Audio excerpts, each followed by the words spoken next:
Hello hi ನಮಸ್ಕಾರ, welcome to food media. ನಾನು ಶರತ್ ಕುಮಾರ್. ಸ್ನೇಹಿತರೆ, ಈ ಹಬ್ಬ ಏನಾದರೂ ಬಂತು ಅಂತಂದರೆ ನಾವು ಸಿಹಿ ತಿಂಡಿಗಳನ್ನ ಮಾಡ್ತೀವಿ. ನಾವು ತುಂಬ ಈಸಿಯಾಗಿ ಯಾವ ಸಿಹಿ ತಿಂಡಿ ಆಗುತ್ತೆ ಅಂತಲೇ ನೋಡ್ತೀವಿ. ಅದನ್ನು ನಾವು ಆದಷ್ಟು ಟ್ರೈ ಮಾಡ್ತೀವಿ. ಇವಾಗಂತೂ ಎಲ್ಲೆಲ್ಲಿಂದ ತಿಳ್ಕೊಂಡು ನಾವು ಅಥವಾ ಯೂಟ್ಯೂಬಲ್ಲಿ ನೋಡಿಕೊಂಡು ಹೊಸ ಹೊಸ ರೆಸಿಪಿಗಳನ್ನ ಟ್ರೈ ಮಾಡ್ತಾ ಇರ್ತಾರೆ. ನಾಡ್ದು ಹೇಗೂ ದೀಪಾವಳಿ ಬಂತು. ಆ ದೀಪಾವಳಿಗೆ ಒಂದು ಸ್ಪೆಷಲ್ ಆಗಿ ಒಂದು ತಿಂಡಿ ಮಾಡುವ ಅಂತೇಳಿ ಯೋಚನೆ ಮಾಡಿ ನಾವೊಂದು ಇವತ್ತು ರೆಸಿಪಿನ ತೋರಿಸ್ತಾ ಇದ್ದೀವಿ. ತುಂಬ ಈಸಿಯಾಗಿ ಸಿಂಪಲ್ ಆಗಿ ಒಂದು ಸ್ವೀಟ್ ರೆಸಿಪಿ ಕೂಡ ಹೌದು. ಆ ರೆಸಿಪಿ ಯಾವುದು ಅಂತ ನೋಡೋಕ್ಕಿಂತ ಮುಂಚೆ ನೀವು ನಮ್ಮ ಚಾನಲ್ಗೆ ಹೊಸಬರು ದಯವಿಟ್ಟು ಸಬ್ಸ್ಕ್ರೈಬ್ ಮಾಡಿ, ಹಾಗೆಯೇ ಪಕ್ಕದಲ್ಲಿ ಬೆಲ್ಲೈಕನ್ನ ಕ್ಲಿಕ್ ಮಾಡಿ ಆಲ್ ಆಪ್ಷನ್ ಸೆಲೆಕ್ಟ್ ಮಾಡಿ. ನಮ್ಮ ಇದೇ ರೀತಿಯ ಪ್ರತಿಯೊಂದು ವಿಡಿಯೋಗಳ ನೋಟಿಫಿಕೇಶನ್ ಪಡಿಬೋದು. ಹಾಗೆಯೇ ವಿಡಿಯೋ ಮಿಸ್ ಮಾಡದೆ ಮೊಟ್ಟ ಮೊದಲು ನೀವು ನೋಡ್ಬೋದು. ಸ್ನೇಹಿತರೆ, ನಾವಿವತ್ತು ಮಾಡಲಿಕ್ಕೆ ಹೊರಟಿರುವಂತಹ ಸಿಹಿ ತಿಂಡಿ ಯಾವುದಪ್ಪ ಅಂದರೆ, ನಾರ್ಮಲಾಗಿ ನಮ್ಮ ಈ ಕರಾವಳಿ ಕಡೆ ನಾವು ಪುಂಡಿ ಅಂತ ಮಾಡ್ತೀವಿ. ಈ ಪುಂಡಿಯಲ್ಲಿ ನಾವು ಹೂರಣವನ್ನು ಹಾಕಿ ಅಥವಾ ಒಂದು ಸ್ವೀಟನ್ನು ಹಾಕಿ ಮಾಡಿದ್ರೆ ಹೇಗಿರುತ್ತೆ? ಕೆಲವರಿಗೆ ಇದು ಹೊಸದಂತ ಅನಿಸ್ಬೋದು. ನಾವು ಕನ್ನಡದಲ್ಲಿ ಹೇಳಬೇಕು ಅಂತಂದರೆ ನಾವು ಇದಕ್ಕೆ ಕಡುಬು ಅಂತಲೂ ಸಹ ಕರಿತೀವಿ. ಬನ್ನಿ ನಾವು ಫಸ್ಟು ಹೇಗೆ ಮಾಡೋದು ಅಂತೇಳಿ ನೋಡೋಣ. ನಾವಿದನ್ನು ಮೊದಲೇ ನೆನೆಸಿಟ್ಟಿದ್ದೀವಿ.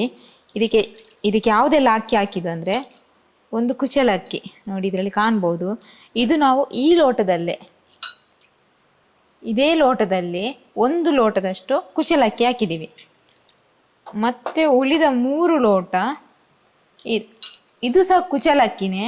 ನಮ್ಮ ಮಂಗಳೂರು ಕಡೆ ಈ ರೈಸ್ ಸಿಗ್ತದೆ ರೇಷನಲ್ಲಿ, ಬೇರೆ ಕಡೆ ಬೆಳ್ತಿಗೆ ಅಕ್ಕಿ ಎಲ್ಲ ಸಿಗ್ತದೆ. ಈ ರೈಸ್ ಇಲ್ಲದವರು ಬೆಳ್ತಿಗೆ ಹಾಕಿ ಯೂಸ್ ಮಾಡ್ಬೋದು. ಆದರೆ ಸ್ವಲ್ಪ ತೆಳು ಮಾಡಿ ಅದನ್ನು ಗಟ್ಟಿ ಮಾಡಬೇಕಾಗುತ್ತೆ. ಇದು ಸಹ ಸ್ವಲ್ಪ ನೀರಾದರೆ ಈಗ ಗಟ್ಟಿಯೇ ಮಾಡಬೇಕಾಗುತ್ತೆ. ನಾನೀಗ ಇದನ್ನು ಒಂದು 5 ಸಲ ತೊಳ್ಕೊಂಡಿದ್ದೀನಿ. ನೋಡಿ ಇಷ್ಟು ಕ್ಲೀನಾಗಿ ಆಗಿದೆ. ಈಗ ಕ್ಲೀನ್ ಉಂಟು ನೋಡಿ. ಈಗ ಇದನ್ನು ನಾನು ಮಿಕ್ಸಿಯಲ್ಲೆಲ್ಲ ಗ್ರೈಂಡರಲ್ಲಿ ಕಡಿತಾ ಇದ್ದೀವಿ. ಇದರಲ್ಲಿ ಹಾಕಿ ನಾನು ಕಡಿಯೋದು. ಯಾಕೆಂದರೆ ಇದರಲ್ಲಿ ಚೆನ್ನಾಗಾಗ್ತದೆ, ಮತ್ತೊಂದು ಗಟ್ಟಿಯಾಗಿ ಸಿಗ್ತದೆ ನಮಗೆ ಕಡಿಯುವಾಗ. ಮಿಕ್ಸಿಯಲ್ಲಿ ಸ್ವಲ್ಪ ತೆಳುವಾಗುತ್ತೆ, ಗಟ್ಟಿ ಸಹ ಆಗ್ತದೆ. ಆದರೆ ಮಿಕ್ಸಿಯಲ್ಲಿ ಅಷ್ಟು ಚೆನ್ನಾಗಾಗಲ್ಲ ಅಂತ ನಾನು ಇದರಲ್ಲಿ ಹಾಕೋದು. ಇದು ಮಾತ್ರ ಸ್ವಲ್ಪ ಟೈಮ್ ತಗೊಳ್ಳುತ್ತೆ, ಸ್ವಲ್ಪ ರುಚಿ ಸಿಗ್ತದೆ. ಮಿಕ್ಸಿಯಲ್ಲಾದರೆ ಬಿಸಿಯಾಗಿ ರುಚಿ ಅಷ್ಟು ಸಿಗಲ್ಲ ನಮಗೆ. ನಾವೀಗ ಮಾಡೋದು ಪುಂಡಿ ಅಲ್ವಾ, ಕಡುಬು. ನಾವಿಲ್ಲಿ ಪುಂಡಿ ಅಂತೀವಿ, ಕಡುಬು. ಅದು ಹೇಗೆ ಏನಂತ ತೋರಿಸ್ತೀನಿ. ಸಿಹಿ ಕಡುಬು ಮಾಡ್ತಾ ಇರೋದು. ಇದಕ್ಕೆ ನೀವು ನೋಡಿಕೊಂಡು ನೀರು ಹಾಕ್ಕೊಳ್ಳಿ. ಯಾಕಂದರೆ ಎಷ್ಟು ಬೇಕು ಅಂತ ಅದು ಕರೆಕ್ಟಾಗಿ ಹೇಳಲಿಕ್ಕೆ ನನಗೂ ಆಗಲ್ಲ. ನೀವು ನೋಡಿಕೊಂಡು ನೀರು ಹಾಕಿದರೆ ಆಯಿತು. ನಮಗೇನು ತುಂಬ ತೆಳು ಬೇಕಾಗಿದೆ, ದಪ್ಪ ಬೇಕು. ಅದೇ ತೆಳುವಾದರೂ ಪರವಾಗಿಲ್ಲ, ಸ್ವಲ್ಪ ಬಿಸಿ ಮಾಡಿ ಮತ್ತೆ ಗಟ್ಟಿ ಆಗ್ತದೆ, ಅದು ಏನಾಗಲ್ಲ. ರುಚಿ ನೋಡಿಕೊಂಡು ಅಂದರೆ ಉಪ್ಪು ಹಾಕ್ಕೊಳ್ಳಿ. ನಾನಿಲ್ಲಿ ಕಲ್ಲುಪ್ಪು ತಗೊಂಡಿದ್ದೀನಿ. ಎಷ್ಟು ಬೇಕು ಅಂತ ನೋಡ್ಕೊಂಡು ಹಾಕಿದರೆ ಸಾಕು. ಇದೀಗ ನೋಡಿ, ಇಷ್ಟು ನುಣ್ಣಗಾದರೆ ಸಾಕು. ತುಂಬ ನುಣ್ಣಗಾಗಬೇಕು ಅಂತ ಏನಿಲ್ಲ, ಸ್ವಲ್ಪ ತರಿ ಸಿಕ್ಕಿದ್ರೂ ಪರವಾಗಿಲ್ಲ. ನೋಡಿ ತೋರಿಸ್ತೇನೆ. ಈ ಥರ ಇದ್ದರೆ ಸಾಕು. ಈಗ ನಾನು ಆಫ್ ಮಾಡ್ಕೊಳ್ತೀನಿ. ಇದು ಸ್ವಲ್ಪ ತೆಳುವೆ ಉಂಟು, ಇಷ್ಟು ಅಲ್ಲ, ಇನ್ನು ಗಟ್ಟಿ ಆಗಬೇಕು. ಸ್ವಲ್ಪ ಬಿಸಿ ಮಾಡುವ ನಾವೀಗ ಹೂರಣ ರೆಡಿ ಮಾಡಲಿಕ್ಕೆ ಇಷ್ಟು ದೊಡ್ಡ ಕಪ್ಪಲ್ಲಿ 1 ಕಪ್ಪಷ್ಟು ಅವಲಕ್ಕಿ, ಅದೇ ಕಪ್ಪಲ್ಲಿ 1 ಕಪ್ಪಷ್ಟು ಬೆಲ್ಲ, ಅದೇ ಕಪ್ಪಲ್ಲಿ ತೆಂಗಿನಕಾಯಿ ಸ್ವಲ್ಪ ಜಾಸ್ತಿಯೇ ಉಂಟು. ತೆಂಗಿನಕಾಯಿ ಜಾಸ್ತಿ ಆದರೂ ಪರವಾಗಿಲ್ಲ. ಒಂದು ಪಾತ್ರೆಗೆ ಬೆಲ್ಲವನ್ನು ಹಾಕಿ 1/4 ಲೋಟದಷ್ಟು ನೀರು ತಗೊಂಡಿದ್ದೀನಿ. ಸಾಕು ಇಷ್ಟು. ಈಗ ಇದು ಕರಗಲಿ, ಎಲ್ಲ ಚೆನ್ನಾಗಿ ಕರಗಬೇಕಿದು. ಇದೀಗ ಚೆನ್ನಾಗಿ ಬೆಲ್ಲ ಎಲ್ಲ ಕರಗಿದೆ. ಬೆಲ್ಲ ಕರಗಿದ ನಂತರ ನಾನು ತೆಂಗಿನಕಾಯಿ ಹಾಕೋತಿದ್ದೀನಿ. ಪಾಕ ಏನು ಬೇಕು ಅಂತ ಇಲ್ಲ. ಪಾಕ ಬೇಕಿದ್ದರೆ ಒಮ್ಮೆ ಈ ಥರ ನೋಡಿ ಹೀಗೆ ಬರ್ತದೆ, ಒಂದೆಲೆ ಪಾಕ ಸಾಕು. ಪಾಕ ಬೇಕು ಅಂತಲಿಲ್ಲ. ಈಗ ಇದನ್ನು ಮಿಕ್ಸ್ ಮಾಡ್ಕೊಳ್ಳಿ.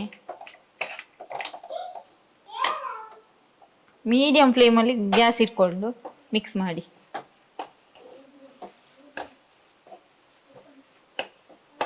ನಾನೀಗ ಅದಕ್ಕೆ ಅವಲಕ್ಕಿ ಹಾಕ್ತಿದ್ದೀನಿ. ಅವಲಕ್ಕಿ ಇಷ್ಟೆಲ್ಲದಿದ್ದವರು ಸ್ಕಿಪ್ ಮಾಡ್ಕೊಳ್ಳಿ.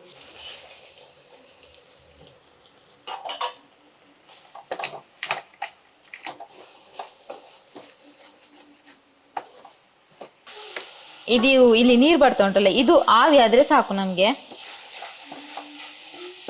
ನೋಡಿ ಆಗ್ತಾ ಬಂತು, ಆಯ್ತು, ಡ್ರೈ ಆಗ್ತಾ ಬಂತು. ಮತ್ತು ತೆಂಗಿನಕಾಯಿ ಈ ಥರ ಇಡೀ ಬೇಡ ಅಂತಿದ್ದವರು ಒಮ್ಮೆ ಮಿಕ್ಸಿಯಲ್ಲಿ ಒಂದು ಸಲ ರುಬ್ಬಿದರೆ ಸಾಕು, ಒಮ್ಮೆಲೆ ಒಂದು ತಿರುಗಿಸಿದರೆ ಸಾಕು. ಇದಿಷ್ಟಾಗಿದೆ ನೋಡಿ, ಸಾಕು. ಆಯಿತು, ಇಲ್ಲದೆ ಇನ್ನು ತಲೆ ಹಿಡಿತದೆ ಕೈ ಬಿಟ್ಟರೆ. ಸಾಕಿದು ಇಷ್ಟು. ಇದು ಸ್ವಲ್ಪ ತಣ್ಣಗಾಗಲಿ ಅಂತ ನಾನು ಇನ್ನೊಂದು ಪಾತ್ರೆಗೆ ಹಾಕ್ತಾ ಇದ್ದೀನಿ. ಅದೇ ಪಾತ್ರೆಗೆ ನಾನು ಸ್ವಲ್ಪ ಇದನ್ನು ಬಿಸಿ ಮಾಡುವ ಅಂತ ಹಾಕ್ತಾ ಇದ್ದೀನಿ. ಇದು ನನಗೆ ಬೇಗ ಆಗಬೇಕು ಅಂತ ನಾನು ಬಿಸಿ ಮಾಡ್ತಾ ಇದ್ದೀನಿ. ಇಲ್ಲ ಅಂದರೆ ಇನ್ನೊಂದು ಮೆಥಡ್ ಸಹ ಉಂಟು. ನಾವು ವೈಟ್ ಇದು ಟವೆಲಲ್ಲಿ ಇದನ್ನು ಹಾಕಿದರೆ ಆಯಿತು, ಅದ್ರದ್ದು ನೀರಿನ ಅಂಶ ಎಲ್ಲ ಇಟ್ಕೊಳ್ಳುತ್ತೆ. ನಾವು ಆವಾಗಲೇ ಪಾಕ ಮಾಡಿದ್ರಲ್ಲಿ ಮಾಡೋಣ ಅಂತ ಹೊರಟ್ವಿ, ಸ್ವಲ್ಪ ನಮ್ಮದು ಹಿಟ್ಟು ಜಾಸ್ತಿ ಆಯಿತು. ಅದಕ್ಕೆ ಇನ್ನೊಂದು ಪಾತ್ರಕ್ಕೆ ಹಾಕಿ ಬಿಸಿ ಮಾಡ್ತಾ ಇದ್ದೀನಿ. ಇದಕ್ಕೆ ನೀವು ಬಿಸಿ ಮಾಡುವಾಗ ನಮಗೆ ಮರ್ತೋಯ್ತು, ಸ್ವಲ್ಪ ತಲೆ ಹಿಡಿಬಾರ್ದು ಅಂತ ತೆಂಗಿನ ಎಣ್ಣೆ ಸ್ವಲ್ಪ ಯೂಸ್ ಮಾಡಿಕೊಂಡ್ರೆ ಆಯಿತು. ಯಾವ್ದು ಸಹ ಆಗ್ಬೋದು, ನೀವು ಕುಕ್ಕಿಂಗ್ ಯಾವುದು ಆಯಿಲ್ ಯೂಸ್ ಮಾಡ್ತೀರಾ ಅದನ್ನು ಹಾಕ್ಕೊಂಡು ಮಾಡಿ, ಯಾಕಂದರೆ ಬಿಸಿ ಆಗುವಾಗ ತಲೆ ಹಿಡಿತದೆ ಹೀಗೆ. ಮತ್ತು ಉಪ್ಪು ಇವಾಗಲೇ ನೋಡಿಕೊಂಡು ಹಾಕಿ, ಎಷ್ಟು ಬೇಕು ಅಂತ ನೋಡಿ ಇವಾಗ ಹಾಕ್ಕೊಳ್ಳಿ. ಆವಾಗ ಹಾಕಿದೇನಾದರೂ ಉಪ್ಪು ಕಡಿಮೆ ಆಗಿದ್ದರೆ ಇವಾಗ ನೋಡಿಕೊಂಡು ಹಾಕಿ. ನೋಡಿ, ಇದನ್ನು ಈ ಥರ ಬಿಸಿ ಇರುವಾಗ ಒಮ್ಮೆ ಹೀಗೆ ಮಾಡ್ಕೊಂಡು ನೋಡ್ಕೊಳ್ಳಿ, ಉಂಡೆ ಕಟ್ಟಲಿಕ್ಕೆ ಆಗ್ತದೆ. ಇಷ್ಟಾದರೆ ಸಾಕು ನಮಗೆ. ಗ್ಯಾಸ್ ಆಫ್ ಮಾಡ್ಕೊಳ್ಳೋಣ. ಇದಿನ್ನು ಆರಲಿಕ್ಕೆ ಸ್ವಲ್ಪ ಆರಲಿದು, ಆರುವಾಗ ಮಾತ್ರ ಈ ಥರ ಮಾಡ್ಕೊಂಡಿರಬೇಕು. ನಾನು ಕಡುಬು ಬೇಯಿಸಲಿಕ್ಕೆ ಹಬೆ ಬರಲಿಕ್ಕೆ ಇಷ್ಟು ನೀರು ಇಟ್ಕೊಂಡಿದ್ದೆ. ಅಂದರೆ ಇದನ್ನಿಟ್ಟು ಈ ಬೆರಳೊಮ್ಮೆ ಹಾಕಿ ನೋಡಿದರೆ ಆಯಿತು. ಕೈಗೆ ಎಡುಕಿದ್ರೆ ಸಾಕು ನೀರು, ಜಾಸ್ತಿ ಬೇಡ, ಯಾಕಂದ್ರೆ ನಾವು ಬಿಸಿ ಮಾಡಿರ್ತೀವಲ್ಲ ಮೊದಲೇ. ಸಾಕು ನೋಡಿ, ಇಷ್ಟು ಹಿಡಿತದೆ ಸಾಕು. ಇದೀಗ ನೀರು ಬಿಸಿ ಕುದೀಲಿ. ನಾನು ಸ್ವಲ್ಪ ನೀರು ತಗೊಂಡಿದ್ದೀನಿ, ಯಾಕಂದರೆ ಈ ಥರ ಕೈಯನ್ನು ಒದ್ದೆ ಮಾಡಿಕೊಂಡು. ನಿಮಗೆ ಎಷ್ಟು ದೊಡ್ಡ ಕಡುಬು ಬೇಕು ನೋಡಿಕೊಂಡು ಮಾಡಿ.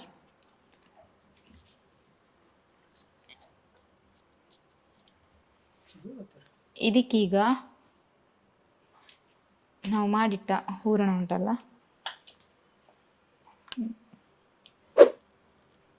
ಸ್ವಲ್ಪ ಹಾಕ್ಕೊಂಡು ಈ ಥರ ಕವರ್ ಮಾಡ್ಕೊಂಡು ಚೆನ್ನಾಗಾಗ್ತದೆ. ಒಮ್ಮೆ ಟ್ರೈ ಮಾಡಿ. ನಾನು ಇನ್ನೊಂದು ಹೇಳಬೇಕು ಅಂತಿದ್ದೆ, ಹೂರಣಕ್ಕೆ ನಾನು ಏಲಕ್ಕಿ ಹಾಕಿಲ್ಲ. ಇಷ್ಟ ಇದ್ದವರು ಸ್ಮೆಲ್ ಬೇಕು ಅಂತ ಇದ್ದರೆ ಹಾಕ್ಕೊಳ್ಳಿ.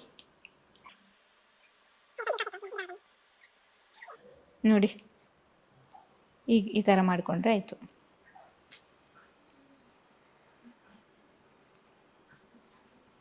ನೋಡಿ, ಹೀಗೆ ನಾನೀಗ ಎಲ್ಲವನ್ನು ಸಹ ಮಾಡ್ಕೊಡ್ತೀನಿ.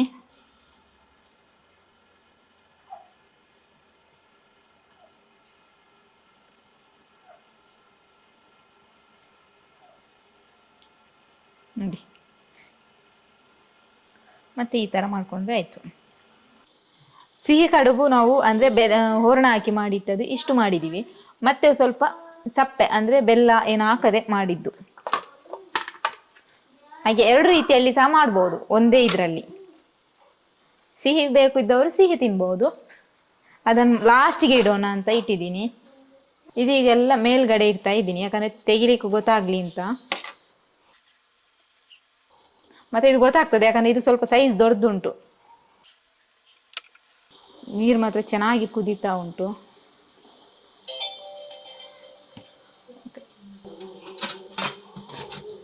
ಇದೀಗ ಇನ್ನೊಂದು 20 ಮಿನಿಟ್ಸ್ ಅಥವಾ 30 ಮಿನಿಟ್ಸ್ ಅಂದರೆ ಅರ್ಧ ಗಂಟೆ ಬೇಯಲಿಕ್ಕೆ ಬಿಡೋಣ.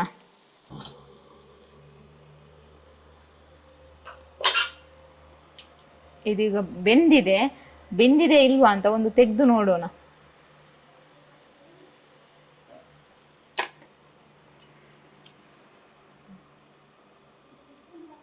ನೋಡಿ, ಚೆನ್ನಾಗಿ ಬೆಂದಿದೆ. ಸಾಕು, ನಾನು ಗ್ಯಾಸ್ ಆಫ್ ಮಾಡ್ಕೋತೀನಿ.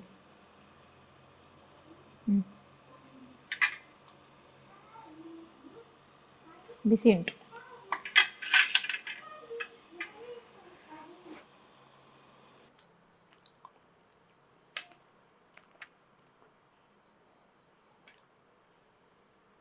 ಹೇಗಾಗಿದೆ ಅಂತ ನೋಡ್ತೀನಿ. ಬಿಸಿ ಉಂಟು ಸ್ವಲ್ಪ.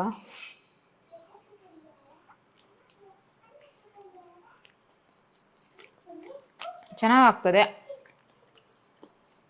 ದೀಪಾವಳಿಗೆ ಸಿಹಿ ಈ ರೀತಿಯೂ ಮಾಡ್ಬೋದು, ಸೂಪರ್ ಆಗಿರ್ತದೆ.